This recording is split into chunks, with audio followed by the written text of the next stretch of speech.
진짜 외계인이 있긴 있는 거냐?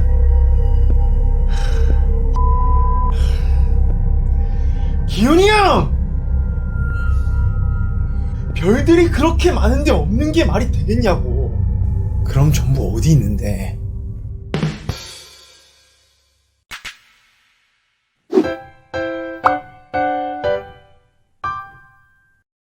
과연 우리가 우주에서 유일한 생명체일까요?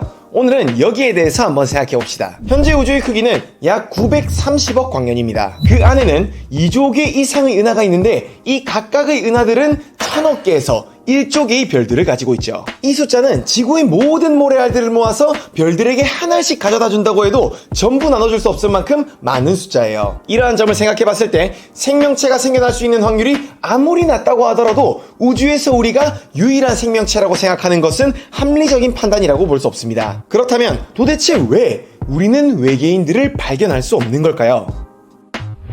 우리 은하는 대략적으로 4천억 개의 별들로 구성되어 있습니다. 그리고 그들 중 태양과 비슷한 별들은 약 200억 개 정도가 있죠. 천문학자들의 조사에 따르면 이런 별 5개 중 하나는 지구와 비슷한 행성을 거느리고 있어요. 그러니까 물이 액체 상태로 존재할 수 있는 행성 말이에요. 정말 많이 양보해서 이런 행성들 10만 개당 하나꼴로 생명체가 존재한다고 치더라도 우리 은하에는 약 4만 개의 생명체가 존재하는 행성들이 있는 셈입니다. 그리고 그 4만 개의 문명들 중에서 단 하나의 문명이라도 우주 여행을 할 수 있을 만큼 진화된 문명이라면 우리는 그들을 반드시 알아차렸을 거예요. 왜냐고요? 그 이유는 간단합니다. 조사에 따르면 만약 우리가 1000년간 우주를 여행할 수 있는 기술력을 가지게 된다고 했을 때 인류는 은하 전체를 지배하는데 약 200만 년이 걸린다고 해요. 뭐야? 200만 년? 뭐 이렇게 오래 걸려? 라고 생각하실 수 있겠지만 100억 년이 넘는 우주의 역사에서 200만 년은 정말 눈 깜짝할 새에 불과합니다. 하지만 그럼에도 불구하고 우리는 외계 생명체들을 전혀 발견할 수가 없었는데요. 과학자들은 이런 이상한 현상을 보고 페르미 역설이라고 부릅니다.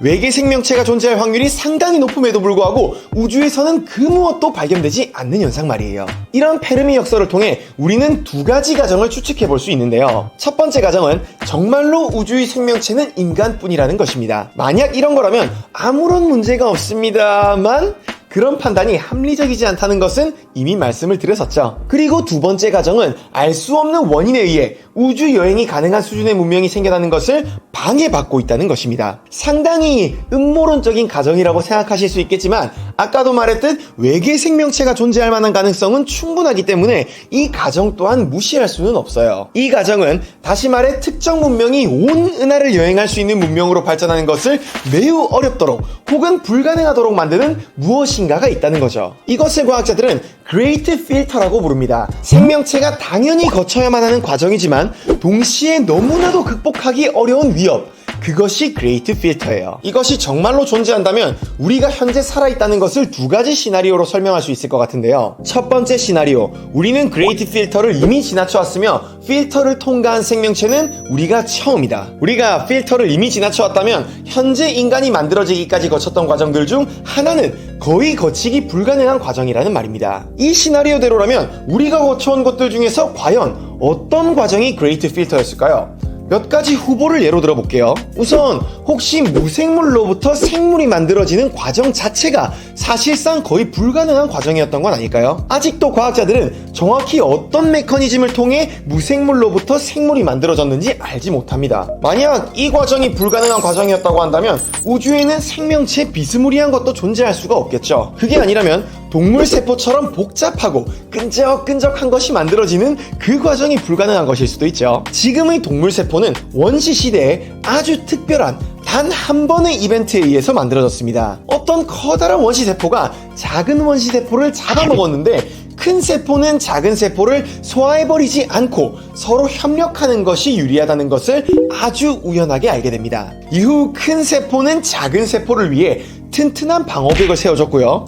끊임없이 자원을 공급해줬죠. 그 결과 작은 세포는 자신의 주특기인 에너지 생산에 집중할 수 있었어요. 현재 미토콘드리아라고 불리고 있는 이 녀석은 결과적으로 지구상의 모든 동물체들을 구성하고 있고 반대로 미토콘드리아가 없었더라면 동물체가 생겨나는 것 또한 불가능했을 거예요. 이런 미토콘드리아를 가진 동물세포의 발생이 불가능한 과정이었다면 우리 은하 속 수억 개의 행성에 박테리아는 살아가고 있지만 이것들이 절대로 지적 생명체로 진화할 일은 없겠죠. 아니면 두뇌 혹은 지능이 만들어지는 단계가 불가능한 단계였을 수도 있습니다. 지금 인류가 문명을 이룩하고 우주로 나아가기 위한 노력을 할 수 있는 이유는 우리가 지능을 가진 지적 생명체이기 때문인데요. 이렇게 소중한 우리 커다란 뇌는 사실 원시 시대에는 별다르게 도움이 되지 않았습니다. 큰 뇌는 원시인에게 아주 치명적인 급소였으며 막대한 양의 에너지를 소비하는 비효율적인 기관이었거든요. 그럼에도 불구하고 이런 비효율적인 기관이 20만 년에 걸쳐 진화했다는 것은 약간의 의문을 가지도록 합니다. 우리 뇌가 아주 기적적으로 운 좋게도 딱 적합한 환경을 만나 지구에서만 이렇게 진화할 수 있었던 것일지도 모르죠. 만약 그런 경우라면 우주에는 수많은 짐승들이 존재할 수는 있겠지만 지적 생명체는 절대 탄생할 수 없을 것입니다. 이것 이외에도 과학자들이 추측하는 그레이트 필터 오브는 훨씬 더 많지만 오늘은 여기까지만 이야기하도록 하죠.